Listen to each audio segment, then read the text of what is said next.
BA पास है, भाड़ी बहू बीए पास है, किसी की एमए पास है, किसी की इंटर पास है, नौकरी नहीं, क्या करना पढ़ाई करके। असल में शिक्षा का उद्देश्य नौकरी करना नहीं है, शिक्षा नौकरी के लिए नहीं है। दिनकर जी ने एक बार कहा था कि शिक्षे तुम्हारा नाश हो, तुम नौकरी के हित में निकलो। उनका नौकरी करना थोड़ी, हम पहले आदमी तो बने। शिक्षा का उद्देश्य है एक सुसंस्कृत आदमी बनना। मान लिया जाए आपका लड़का बहुत बड़ा डॉक्टर बन गया, बहुत बड़ा इंजीनियर बन गया, उसको आपके लिए टाइम ही नहीं है, तो क्या फायदा है, उसको समाज के लिए टाइम नहीं है। आप लोगों को मार्गदर्शन के लिए एक से महान विभूतियां आपके समक्ष उपस्थित हैं, तो मैं उनसे आग्रह करूंगा कि सेमाव जी का उद्बोधन के पश्चात हमारे मध्य में उपस्थित गीता ध्यानी जी से निवेदन करूंगा कि वो आपको अपना अनुभव और शिक्षा के संबंध में 2 शब्द कहने का कष्ट करेंगे। श्रीमती Geeta Dhyani ji. Thank you sir, thank you so much. मुझे बहुत अच्छा लग रहा है कि मैं ना आप लोगों के नाम नहीं जानती हूँ। प्रिंसिपल मैम नमस्ते आपका। और अभी हमारे सर कोई स्पीच दे रहे थे, सर आप सेमवाल सर ने बहुत अच्छी बात बताई। हाँ जी, हाँ डाइट पॉडी में है। अच्छा, मीना जी नमस्ते, बहुत अच्छा लग रहा है मैम। और मैं अचानक आ गई हूँ ऐसे, क्योंकि गांव में आई थी, पिताजी मेरे ससुर जी हैं, उनको कुछ काम था, तो मैंने जैसे ही सुना यहाँ स्कूल है, मैंने कहा अब आप काटते रहो, सब कुछ करते रहो, वैसे भी वो हमें करने नहीं है, हम जाएंगे बच्चों से मिलने। Okay, very nice. शिक्षकगण को प्रणाम मेरा, सभी को नमस्कार।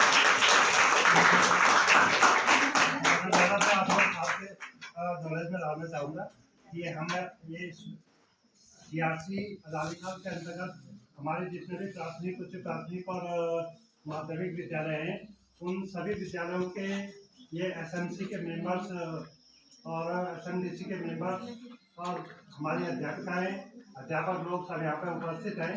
ये पौड़ी डाइट की ओर से सामुदायिक सहभागिता के अंतर्गत जो है प्रत्येक सदस्य को जागरूक करना, जनता को जागरूक करना कि वो कैसे अपने बच्चों की शिक्षा के प्रति जागरूक हो सके, इस संबंध में ये कार्यक्रम चल रहा है। बहुत बढ़िया सर, बहुत बढ़िया। मुझे बहुत अच्छा लग रहा है कि हमारे कार्यक्रम का नाम भी देखिए, जागरूक नागरिक कार्यक्रम है।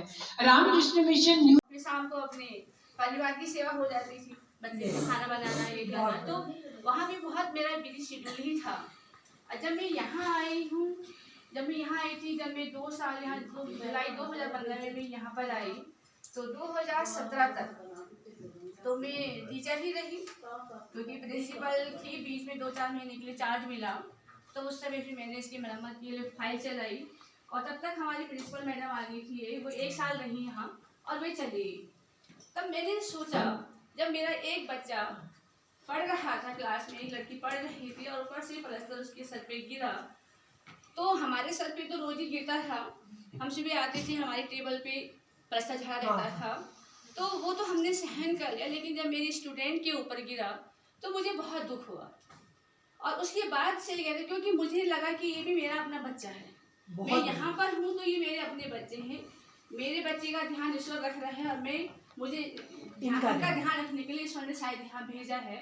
तो फिर मैंने कार्रवाई करना शुरू कर दी। मुझे लगभग 2 साल लगे इस फाइल को आगे चलाने में, ऑब्जेक्शन मिल लगे इसमें, और इसमें एस्टीमेट भी बनवाना पड़ा। एस्टीमेट भी यहाँ हर कार्य बहुत मुश्किल है, कोई काम करने वाले नहीं मिलते हैं, अभियंता यहाँ पर नहीं मिलते हैं, हमको लेबर नहीं मिलती, ठेकेदार नहीं है, फिर हमको पंजीकृत ठेकेदार भी चाहिए। तो ये सारी समस्या मेरे सामने आई, लेकिन मैंने हिम्मत नहीं हारी, मैं देहरादून तक इसके लिए गई।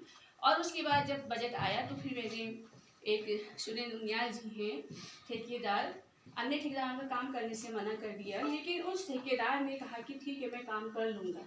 उस व्यक्ति ने काम करा मेरे स्कूल में, और ये सब आप देख ही रहे उसी की।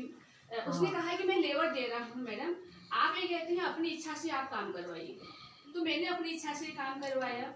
टाइल्स आप देख रही, मैं उसके साथ रामनगर जाके मैं टाइल्स लेके आई हूँ। उसने कहा था कि मैं ये फर्श डालूंगा सीमेंट का, मैंने कहा नहीं मुझे टाइल्स चाहिए, क्योंकि मेरे हस्बैंड ने वैसे कहा था कि टाइल्स अच्छी रहेगी, क्योंकि फर्श तो टूट जाता है, पहाड़ में ज़्यादा बारिश होती है। तो फिर मैं टाइल्स उसके साथ ही गई, उसके बजट के अनुसार भी और अपने स्कूल की व्यवस्था के हिसाब से भी मैं वो लेकर आई। और थैंक यू सो मच। मैंने- मैं आपको काट रही हूँ क्योंकि कार्यक्रम का समय चला जाएगा।